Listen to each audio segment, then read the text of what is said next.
Hello friends, welcome to Gargi classes. Date आज के 28 अप्रैल 2021। देख लेते हैं इंडियन एक्सप्रेस की इंपॉर्टेंट न्यूज़ जो अभी हम डिस्कस करने वाले हैं।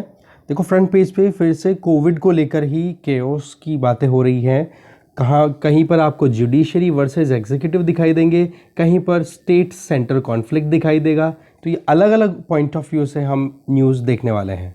फर्स्ट, आप देख सकते हो कि सुप्रीम कोर्ट ने ये कहा कि भाई आपने जो वैक्सीन्स के लिए जो डिफरेंशियल प्राइसिंग रखी है कि कोवैक्सीन जो है भारत बायोटेक का, वो अपने हिसाब से अपनी प्राइसिंग फिक्स कर सकते हैं सेंट्रल गवर्नमेंट के लिए, स्टेट गवर्नमेंट के लिए और प्राइवेट हॉस्पिटल्स के लिए। अल्टीमेटली मार तो पब्लिक पे पड़ेगी ना। सेम चीज़ आप सीरम इंस्टीट्यूट ऑफ इंडिया का जो कोविशील्ड है उस पर आप अप्लाई कर दो, तो ये चीज़ कैसे चलेगी।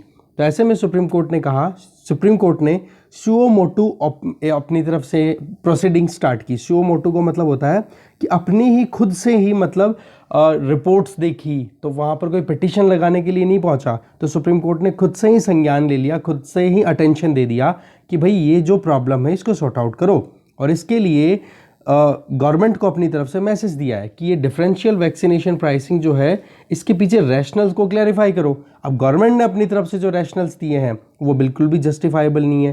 तो बेसिकली इसमें क्या पॉइंट आ रहा है यहाँ पे कि देखो, प्राइवेट सेक्टर है, मानते हैं इन्होंने बहुत मेहनत किया, बहुत रिसर्च एंड डेवलपमेंट में पैसा इन्वेस्ट किया है। और ये चीज़ एक इंटरव्यू में भारत बायोटेक की जो CEO हैं उन्होंने बोला भी है। बट एक चीज़ आप यहाँ पे देखो, इला, ये नाम आ रहा है इला, ठीक है, तो इन्होंने अपनी तरफ से स्टेटमेंट दिए भी है। बट पॉइंट यहाँ पे आ जाता है कि आज इमरजेंसी का टाइम चल रहा है। उस टाइम पर अगर प्राइवेट कंपनीज प्रॉफिट के लिए ही सोचेंगी तो फिर कहाँ से ये आगे प्रॉफिट कंटिन्यू कर पाएंगी जब लोग ही नहीं बचेंगे।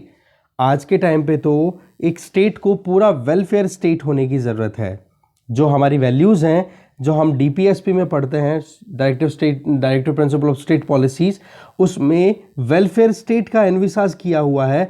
आप उन प्रिंसिपल्स को कैसे इग्नोर कर सकते हो, नंबर 1। नंबर 2, आर्टिकल 21 तो सबके लिए है ना, इक्वली हर एक इंडिविजुअल को दिया हुआ है, right to life, right liberty, ठीक है। तो ऐसे में right to life with dignity, ये आप कैसे इग्नोर कर सकते हो, कैसे किसी को डिनाई कर सकते हो, ठीक है। तो ऐसे में ये डिमांड बातचीत हो रही है। दूसरी तरफ प्राइवेट सेक्टर को अगर पैसा ही कमाना है तो भाई आराम से नॉर्मल सर्कमस्टांसेस में कमाओ ना, ये कोई टाइम है क्या पैसा कमाने का। ऐसे करके सुप्रीम कोर्ट ने अपनी तरफ से लताड़ लगाई है सेंटर को कि आपका जो रैशनल है वो बिल्कुल भी ठीक नहीं है। प्राइसिंग को आपको रेगुलेट करने की ज़रूरत है, फिक्स करो, फ्री में अवेल कराओ, इन शॉर्ट। दूसरी तरफ इधर आप देखोगे कि इलेक्टोरल बॉन्ड्स का सेल हुआ है। अभी जो ये 4 स्टेट्स में और एक UT में इलेक्शन अभी चल रहे हैं। स्टेट्स का आपको नाम पता होगा ही, वेस्ट बंगाल, असम, केरला, तमिलनाडु और प्लस में एक UT पुदुचेरी। यहाँ पर असेंबली इलेक्शंस हो रहे हैं। तो 695 करोड़ रुपीस के SBI ने, स्टेट बैंक ऑफ इंडिया ने इलेक्टोरल बॉन्ड्स सेल किए हैं, जो कि परचेज किसने किए हैं, प्राइवेट एंटिटीज ने, डोनर्स ने, और वो डोनेट कर रही हैं किसको, पॉलिटिकल पार्टीज को। तो आप अमाउंट देखो, 695 करोड़ रुपए, ये बहुत बड़ा अमाउंट है। डिनोमिनेशन आपको पता है ही, 1 लाख का डिनोमिनेशन भी है, 1 लाख, 10 लाख, 1 करोड़, 10 करोड़, ऐसे करके मल्टीप्लिकेशन के अंदर ये जो इलेक्टोरल बॉन्ड्स हैं वो इशू किए जाते हैं। और ये केवल इसका जो अथॉरिटी है, मतलब ये इलेक्टोरल बॉन्ड कौन से बैंक के पास में रहेंगे या कौन सा बैंक इनको एक्सरसाइज कर पा रहा है, वो केवल SBI है, स्टेट बैंक ऑफ इंडिया के पास में। तो हमारे यहाँ पर इस आर्टिकल में जो मेन काम की चीज़ है ना, वो हम देखते हैं, सीधा उस पॉइंट पे चलते हैं। अभी सबसे पहला पॉइंट तो क्या है, इलेक्टोरल बॉन्ड्स को कोई भी परचेज करता है तो एनोनिमसली करता है। डोनर को अपनी आइडेंटिटी ओपन करने की ज़रूरत है ही नहीं, डिस्क्लोज कराने की ज़रूरत नहीं है। दूसरा, 15 दिन के अंदर अंदर जैसे ही डोनर वो इलेक्टोरल बॉन्ड को परचेज करेगा SBI से और पॉलिटिकल पार्टी को दे देगा, तो 15 दिन के अंदर अंदर वो पॉलिटिकल पार्टी SBI में जाकर के पैसा निकलवा लेगी, 15 दिन के अंदर अंदर, ये ध्यान रखना आप, ठीक है। इसके अलावा जो मेन पॉइंट है वो यहाँ पर ये है कि जो रिप्रेजेंटेशन ऑफ पीपल एक्ट 1951 है, उसका सेक्शन 29A है, ठीक है। उसमें आप देखोगे कि पॉलिटिकल पार्टीज को रजिस्ट्रेशन मिलता है, और इन जो रजिस्टर्ड पॉलिटिकल पार्टीज हैं इनको अगर पिछले इलेक्शन में, चाहे वो असेंबली हो चाहे लोकसभा के इलेक्शन हो, जनरल इलेक्शन बोलो चाहे असेंबली इलेक्शन बोलो या फिर आप पार्लियामेंट इलेक्शन बोलो, उनमें अगर 1% या उससे ज़्यादा के वोट अगर मिले हैं तो ही वो इलेक्टोरल बॉन्ड स्कीम में अपने आप को डोनेशन लेने में एलिजिबल कंसिडर कर सकती हैं। मतलब आपको पिछले इलेक्शन में, चाहे वो असेंबली इलेक्शन हो, विधानसभा के हो या पार्लियामेंट के हो, लोकसभा के हो या, तो ऐसे में उन इलेक्शंस में अगर पॉलिटिकल पार्टी जो कि रजिस्टर्ड है section 29A of representation of people act of 1951, उस पार्टी को उस इलेक्शन में, प्रीवियस इलेक्शन में 1% या उससे ज़्यादा के वोट अगर मिलते हैं तो ही वो इलेक्टोरल बॉन्ड्स को एक्सेप्ट कर सकती हैं। डिनोमिनेशन मैंने बताया 1000, 10,000, 1 लाख, 10 लाख, 1 करोड़, इन डिनोमिनेशन में ये बॉन्ड्स रिलीज किए जाते हैं स्टेट बैंक ऑफ इंडिया के द्वारा। ओके, आगे चलते हैं। इसके अलावा फ्रंट पेज पे ऐसी न्यूज़ नहीं है जिसको हमें डिस्कस करना हो। इधर आप देख सकते हो कि सीज फायर जो 25 फरवरी को ऑब्जर्वेंस में लिया गया है पाकिस्तान और इंडिया के द्वारा, तो उससे पहले हमारे national security adviser Ajit Doval की मीटिंग हुई थी, जो पाकिस्तान की इंटर स्टेट इंटेलिजेंस एजेंसी है ना, ISI, उसके चीफ के साथ में UAE में। तो कहने का मतलब यह है बहुत अच्छे से सेटिंग की, फिर उसके बाद में अल्टीमेटली कंक्लूजन पे पहुंचे कि चलो ठीक है, 2003 में जो सीज फायर एग्रीमेंट हुआ था उसको स्ट्रिक्टली ऑब्जर्वेंस में लाया जाएगा दोनों कंट्रीज़ के द्वारा। ठीक है, इसी चीज़ को बताया हुआ है, ज़्यादा कुछ इंपॉर्टेंट लगा नहीं, डिस्कस करने लायक है नहीं, आप देख लेना एक बार खुद से देखना चाहो तो। दूसरा, इधर ऑक्सीजन को लेके क्राइसिस आपको पता ही है। देखो सिंगापुर से ये इंडियन एयरफोर्स का जो प्लेन है वो ऑक्सीजन लेकर के आ रहा है। इसी तरीके से आप देखो इलाहाबाद हाई कोर्ट, मतलब हर तरफ जुडिशरी एग्जीक्यूटिव्स की अकाउंटेबिलिटी फिक्स करने के लिए पूरा काम कर रही है। मतलब जो आर्टिकल 50 है ना हमारे कॉन्स्टिट्यूशन का, वो अच्छे से अभी काम फंक्शन करता हुआ दिखाई दे रहा है। और एथिक्स के पेपर में एग्जाम्पल के तौर पे, अब एग्जाम्पल तो क्या बोले, मतलब है तो गलत ही चीज़, पर आप एग्जाम्पल के तौर पे कोट कर सकते हो कि दिल्ली में एक मजिस्ट्रेट जिनका नाम है, यहाँ पर आप देख सकते हो, कामरान खान, ठीक है, इनको कोविड कॉम्प्लेक्सिटीज़ आई और तो उन्होंने वर्चुअल हियरिंग की एक केस की। ये मजिस्ट्रेट थे दिल्ली में, ठीक है, तो वर्चुअल हियरिंग करके और जिस बंदे को मतलब अरेस्ट कर रखा था उसको इन्होंने हियरिंग के बाद में फ्री किया कि भाई ये जो एलिगेशंस हैं ये गलत है, इनको फ्री करो। फिर उसके बाद में इनकी कॉम्प्लिकेशन और बढ़ जाती है, तो ऐसे में फिर इनको ICU में एडमिट कर लिया गया और फिर वहीं पर इनका डिमाइस हो जाता है। तो आप देखो कि बिल्कुल डेडिकेशन के साथ इन्होंने काम किया। एग्जैक्टली सिविल सर्वेंट से यही एक्सपेक्ट किया जाता है। ठीक है, तो एक कोटेशन पॉइंट ऑफ व्यू से कभी ऐसे राइटिंग करो आप, या कभी एथिक्स में कभी आप एग्जाम्पल देना चाहो, ठीक है, इंटेग्रिटी से रिलेटेड, डेडिकेशन से रिलेटेड, ठीक है, तब ये नाम आप ज़रूर काम में लेंगे, क्योंकि इनका जो डेडिकेशन है वो काबिल तारीफ रहा है। ओके, आगे चलते हैं।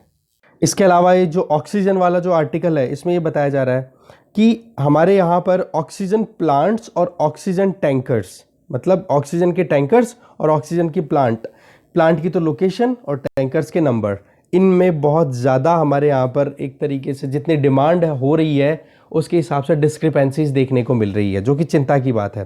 क्योंकि ईस्ट इंडिया की तरफ, मतलब आप देखोगे जहाँ पर इंडस्ट्रीज़ ज़्यादा है, जैसे झारखंड की बात करो आप, उड़ीसा की बात कर लो, छत्तीसगढ़ की बात कर लो, यहाँ पर क्या है, वेस्ट बंगाल की बात कर लो, ऑक्सीजन का प्रोडक्शन करने के लिए वहाँ पर इंडस्ट्रीज़ में जो ऑक्सीजन की डिमांड होती है उसको पूरा करने के लिए वहाँ पर ऑक्सीजन प्लांट्स हैं इंडस्ट्रीज़ के अपने अपने। बट जो डिमांड अभी आ रही है वो आप देखोगे, जैसे राजस्थान की तरफ आप देखो, यूपी में आप देखो, यहाँ पर जो ऑक्सीजन की रिक्वायरमेंट है उसको इधर फुलफ़िल करने में ट्रांसपोर्टेशन कॉस्ट बहुत ज़्यादा आ रही है।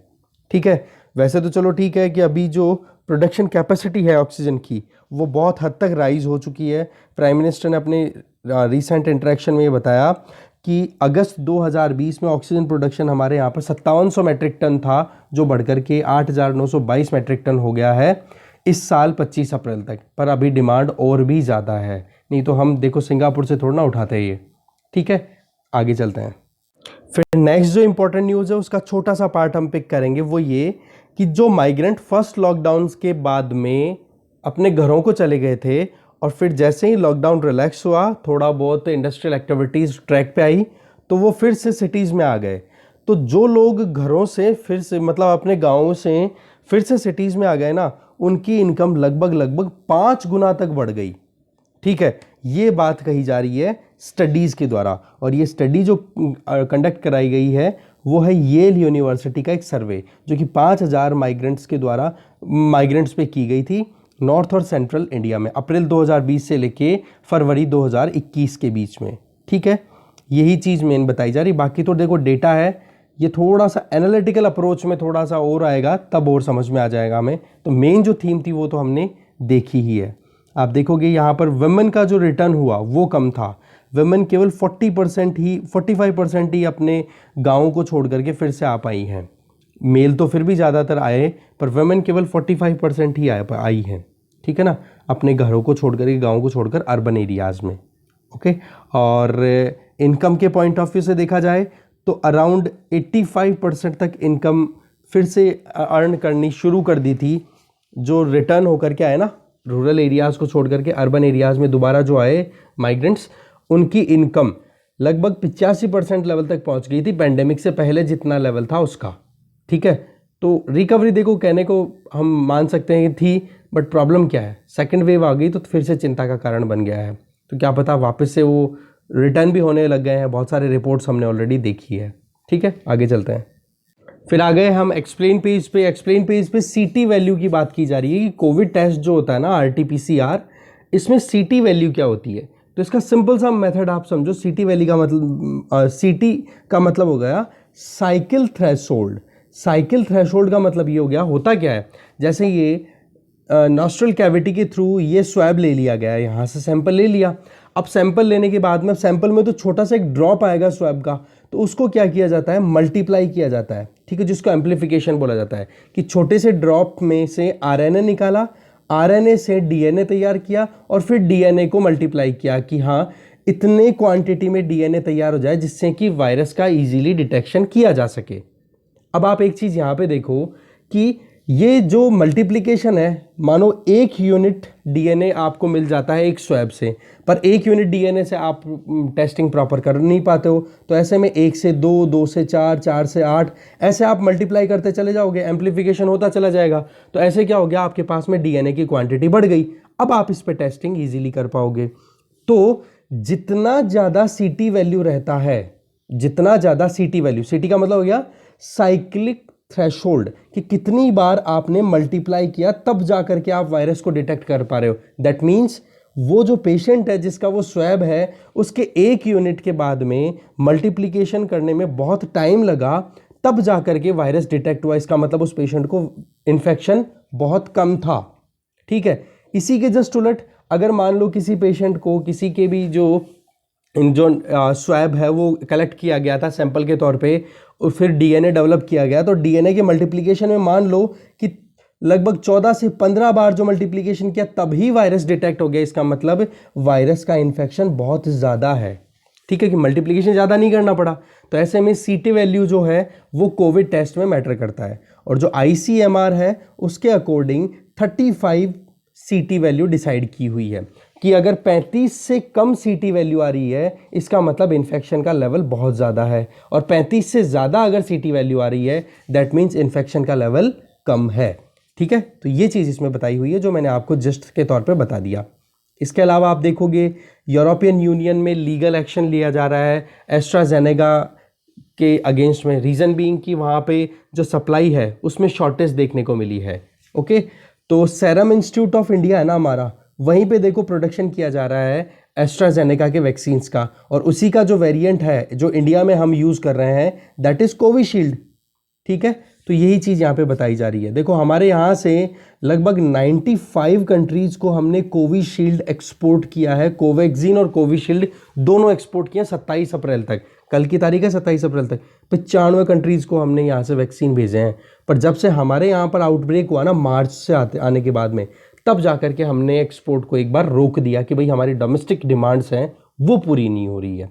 पर यहाँ पर एस्ट्राजेनेका ने जो अपनी तरफ से अपने अगेंस्ट में जो लीगल एक्शन आया है उसके लिए ये कहा है कि हम पूरी अब जल्दी से जल्दी जो डिमांड है वो पूरी कर देंगे। तीसरा ये जो आपके पास में आर्टिकल है that is oxygen Sterlite copper satellite की, कॉपर प्लांट की अगर बात करें तो ये तमिलनाडु के एक जगह है जिसका नाम है थुथुकुडी। ठीक है, तमिलनाडु में थुथुकुडी में है। तो यहाँ पर क्या कॉपर स्मेल्टिंग प्लांट है ये। ठीक है, तो ऐसे में क्या है कि यहाँ पर जो लोकल लोग थे उनको बहुत ज़्यादा परेशानी हो रही थी। बोले कि बहुत ज़्यादा पोल्यूशन क्रिएट करता है, बहुत ज़्यादा नॉइज़ पोल्यूशन होता है, एयर पोल्यूशन बहुत ज़्यादा हो रहा है। तो ऐसे में लोगों ने ऑब्जेक्शन करना शुरू कर दिया कि बोले इस प्लांट को बंद करो। तो इसकी हाइट तब पहुंच जाती है जब 2018 में लोगों ने प्रोटेस्ट बहुत हद तक किया, बहुत हाई लेवल तक कर दिया, और उसमें पुलिस फायरिंग में 13 जनों की डेथ हो जाती है। तो फिर तमिलनाडु गवर्नमेंट ने इस स्टरलाइट कॉपर प्लांट जो कि थुथुकुडी में था उसको बिल्कुल ही बंद कर दिया। अब क्या है, तमिलनाडु में केसेस बहुत सारे आ रहे हैं।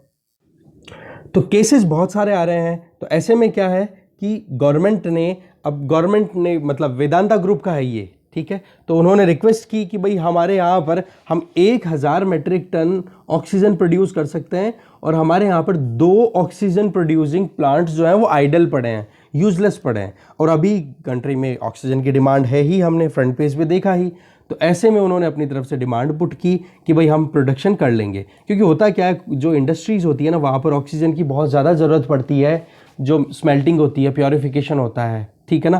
तो ऐसे में तो अल्टीमेटली सुप्रीम कोर्ट ने ये कहा कि ठीक है आप करो प्रोडक्शन ऑक्सीजन का। तो यही मेन यहाँ पे बताया हुआ है, परमिशन दे दी, कैपेसिटी कितनी है वो देख लिया, आगे क्या रोड है, क्योंकि लोगों ने तो देखो फिर भी कहीं ना कहीं ऑब्जेक्शन अभी भी जाहिर किया है। बट ऑल पार्टी मीटिंग हुई थी तमिलनाडु में, तो उन सब ने फाइनलाइज ये किया है कि ऑक्सीजन की डिमांड को पूरा करने के लिए हमें एक ये सोर्स भी अपनाना ही पड़ेगा, क्योंकि ऐसे तो फिर ऑक्सीजन की शॉर्टेज रहेगी तो लोग वैसे फिर कोरोना के चलते मौत के घाट उतरते रहेंगे, तो वो अच्छी बात नहीं होगी। ठीक है, आगे चलते हैं।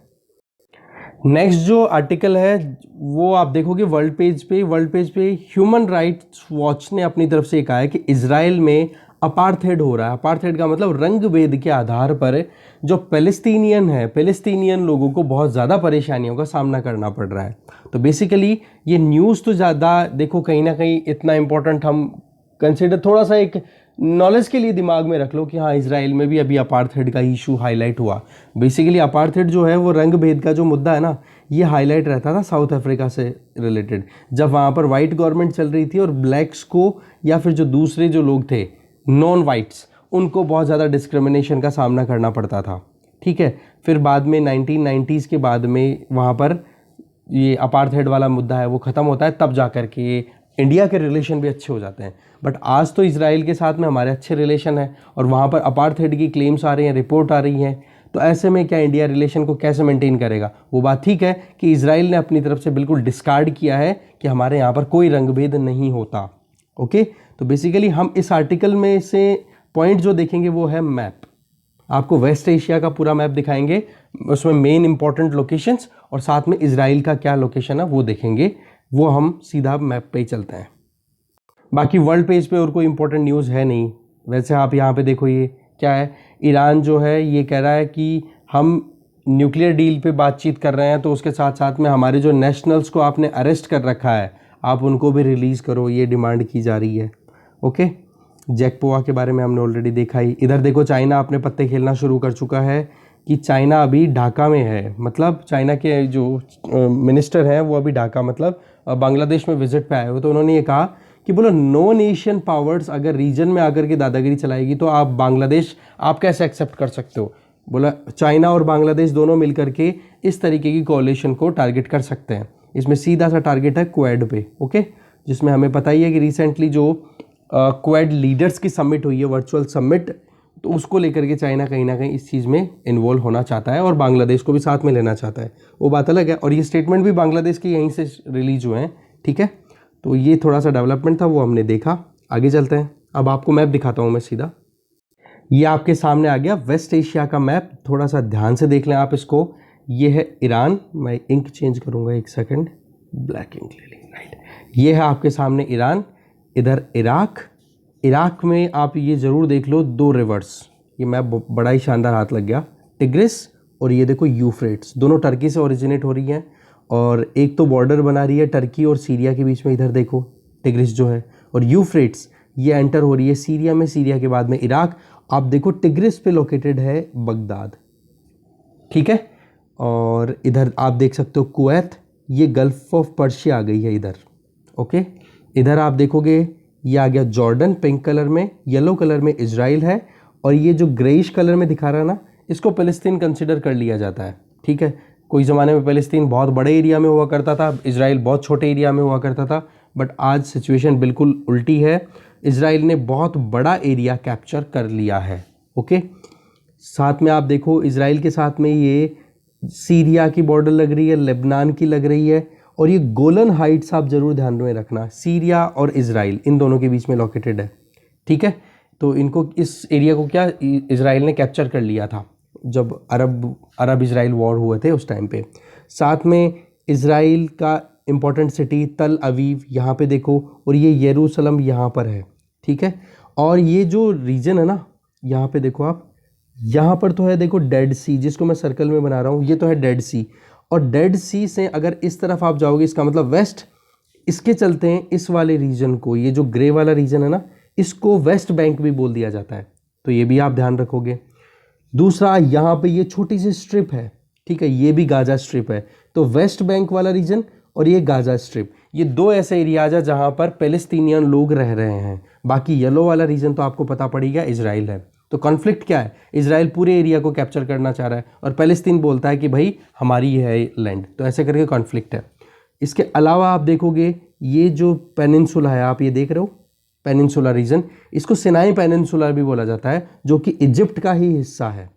ठीक है, और ध्यान से ये देख लो, यहाँ पे ये रेड सी है, रेड सी का ही एक्सटेंशन है ये वाला छोटा सा ये गल्फ, और इसमें जॉर्डन भी ओपन हो रहा है, तो यहाँ पर इजराइल की भी कॉस्ट लग रही है। सऊदी अरब हमने देख ही लिया। ठीक है, और ये देखो यह इराक, सऊदी अरब या न्यूट्रल जोन, ये मैप आप अच्छे से देखोगे, इधर आप देख लो साइप्रस, इधर ये रहा टर्की।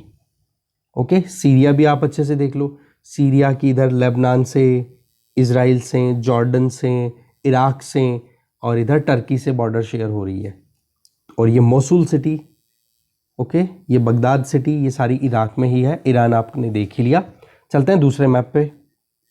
अब इस मैप में आप थोड़ा क्लोजअप में देख लो कि ये गाजा स्ट्रिप है, यहाँ पर हमास करके एक पैलेस्टीनियन ग्रुप है जो कि इजराइल से लगातार लड़ाई करता रहता है। ठीक है, वेस्ट बैंक मैंने आपका कॉन्सेप्ट क्लियर कर दिया था, ये डेड सी है इधर वाला।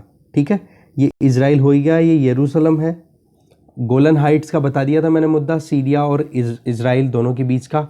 इधर लेबनान आपने देख ही लिया था, जॉर्डन देखा ही हमने, और सिनाई पेनिनसुला का हमने देख लिया, ये इजिप्ट का ही पार्ट है एशियन रीजन में। ओके, अब चलते हैं न्यूज़पेपर पे फिर से। मेन जो मैप था वो हमने देखा, ये मैप आप ध्यान रखना, इस मैप में से हो सकता है अब की बार आपको क्वेश्चन मिले ज़रूर।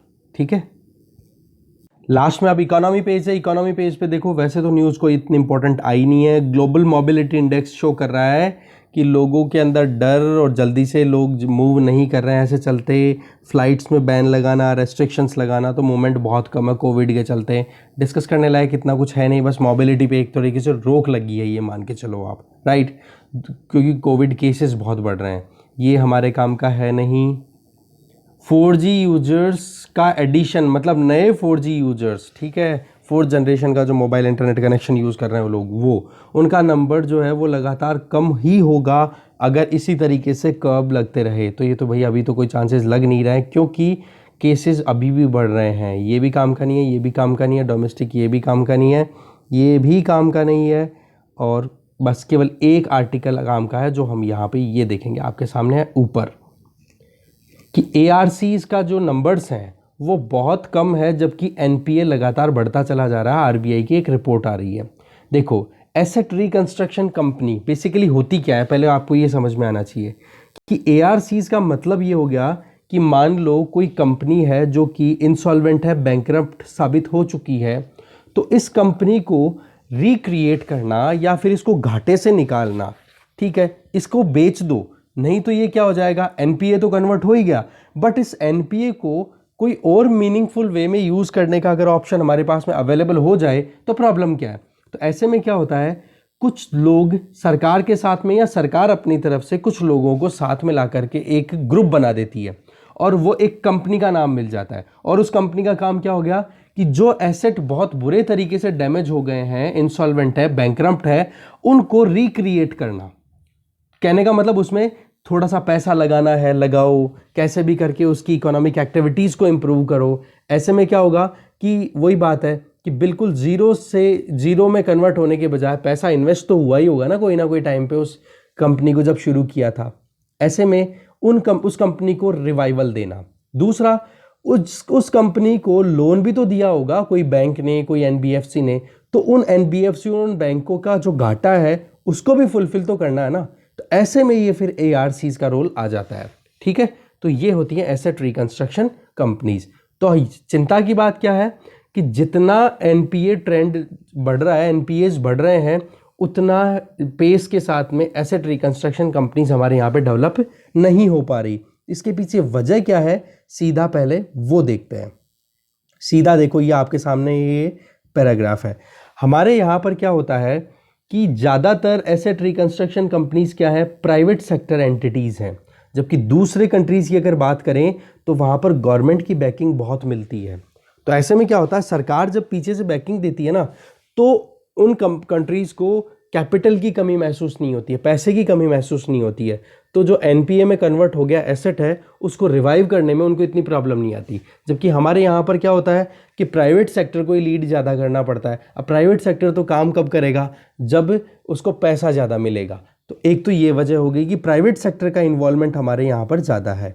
एक दूसरी वजह क्या आ जाती है कि एआरसीज जब भी अगर किसी एनपीए को रिवाइवल की तरफ लेके जाती है या रिकंस्ट्रक्ट करने की कोशिश करती है, तो ऐसे में क्या होता है कि जो एनपीए में कन्वर्ट हो गया पूरा एक कंपनी का जो पूरा एसेट है, उसकी वैल्यू बहुत डाउन लगाते हैं ये लोग। तो ऐसे में क्या हो जाएगा, बैंक या फिर जो भी एनबीएफसीज हैं, जिन्होंने इस कंपनी को लोन दिया था, उन बैंकों को, एनबीएफसीज को रिटर्न में बहुत कम पैसा मिलता है। सीधी सी बात है, एआरसी ने पैसे ही बहुत कम लगाए इस कंपनी के, बोलियां ही बहुत कम लग पाई, बिडिंग ही बहुत कम लेवल तक पहुंच पाई। तो ऐसे में बैंकों को और एनबीएफसी को फ़ायदा कैसे पहुंचेगा, बिल्कुल कम चांस हो गए ना। तो ऐसे में बैंक और ये जो कंपनीज हैं, एनबीएफसीज हैं, ये रिलाई करना शुरू कर देती है दूसरे ऑप्शंस पे, जैसे इंसॉल्वेंसी एंड बैंक्रप्सी कोड हो गया या सरफाइसी एक्ट हो गया, उन पे। तो इससे क्या हो गया, एआरसीज की नंबर्स भी कम हो गई, एआरसीज की डिमांड भी कम हो गई, और इनका फिर एग्जीक्यूशन तो ऑटोमेटिकली कम हो गया। तो ये चीज़ है मेन चीज़। अच्छा, एआरसीज को स्टैब्लिश करने के लिए क्या हमारे यहाँ पर कोई कानून है? जी बिल्कुल, asset reconstruction company act, company India limited, ARCIL, ये 2003 का आप कह सकते हो इस्टेब्लिश किया हुआ है, फर्स्ट एआरसी की पॉइंट ऑफ व्यू से अगर बात करें तो रिजीम की बात कर रहा था मैं, सॉरी, वो रिजीम नहीं, सबसे पहली एसेट रिकंस्ट्रक्शन कंपनी कौन सी थी? ARCIL, जो कि 2003 में स्टैब्लिश हुई थी। और ARCs का मैंने बताया, ये प्राइवेट सेक्टर एंटिटीज होती है, और रजिस्टर किसके अंडर होती हैं? RBI के अंदर इनका रजिस्ट्रेशन होता है। देखो, इंटरनेशनली अगर हम देखें तो बेसिकली आप देखोगे, जैसे हम ARC की बात कर रहे हैं, वैसे ही AMC के नाम से जाना जाता है दूसरे कंट्रीज में, एसेट मैनेजमेंट कंपनी के नाम से भी इनको जाना जाता है। तो आप देखोगे कि अभी पिछले सालों की अगर बात करें, लगभग 2 से 2.5 लाख करोड़ रुपया उलझा हुआ पड़ा है 70 अकाउंट्स के अंदर, उनको ही रिजॉल्व करने में सक्सेस नहीं गेन की जा पा रही है। तो जो एनपीएज हैं वो तो कोविड-19 के चलते और ज़्यादा बढ़ रहे हैं, तो वो अगर सही तरीके से नहीं टाइम पे संभल पाए हैं, तो ऐसे में तो फिर बाद में प्रॉब्लम ही प्रॉब्लम है, क्योंकि इकोनॉमी तो वैसे स्टैग्नेंट है, और अगर इकोनॉमी में हमें साइकिल चलानी है तो इन एनपीएज को रिजॉल्व करना बहुत ज़्यादा ज़रूरी है। वर्ल्ड बैंक की फाइनेंशियल स्टेबिलिटी इंस्टीट्यूट के अकॉर्डिंग अगर देखें तो एसेट मैनेजमेंट कंपनीज का जो एक्सपेरिमेंट है ना, उसमें मेन चीज़ होती है कि हमेशा आप जो ओरिजिनल मैंडेट है उसको फुलफिल करने के लिए प्रॉपर डिस्कशन होना चाहिए। क्योंकि मेन काम क्या है जी, क्यों आप ARCs को या AMCs को आप स्टैब्लिश कर रहे हो? एनपीए की प्रॉब्लम को रिजॉल्व करने के लिए ना। तो एक प्रॉपर वे में आपके अंदर आप डिस्कस करो पहले तो। दूसरा कि सनसेट क्लॉज आपके पास में अवेलेबल होना चाहिए। कि सनसेट क्लॉज का मतलब हो गया कि कंपनी अगर बंद हो रही है तो उसका फिर आगे क्या यूज होगा, उन पर भी आप पहले से डिस्कशन करके रखो ना। आप ऐसा ही क्यों समझते हो, हमेशा वो होता है ना, पेसिमिस्टिक ही कैसे रह सकते हो, सॉरी ऑप्टिमिस्टिक कैसे रह सकते हो कि हाँ बहुत ही सब कुछ बहुत ही अच्छा रहेगा, कुछ खराब भी तो हो ही सकता है ना, क्या पता कंपनी को बंद ही करना पड़े। तो सनसेट क्लॉज हमारे पास में अवेलेबल होने चाहिए, तब जाके AMCs या फिर ARCs अच्छे से काम कर पाएगी। दूसरा, AMCs को देखो गवर्नेंस पर भी ध्यान देना चाहिए और कॉमर्शियल इश्यूज पर भी फोकस करने की ज़रूरत है, ट्रांसपेरेंट मैनर में काम करने की ज़रूरत है। और RBI ने ये कहा है कि भाई ये जो सारी चीज़ें हैं ना, जिसमें आप एक रिवाइवल कर रहे हो कंपनी का कि उसके पीछे वजह क्या रही, बैंकरप्ट क्यों हुई, वो कंपनी इंसॉल्वेंट क्यों हुई, तो उनको आप पब्लिक में ओपन करो, या कम से कम आरबीआई को तो ट्रांसपेरेंट मैनर में अवेल कराओ सारी इन्फॉर्मेशन। तो ये सारा मुद्दा था जो हमने देखा। डिस्कशन में इतना ही कंटेंट था, मैप भी आज हमने देख लिया है। Thank you very much for watching this video.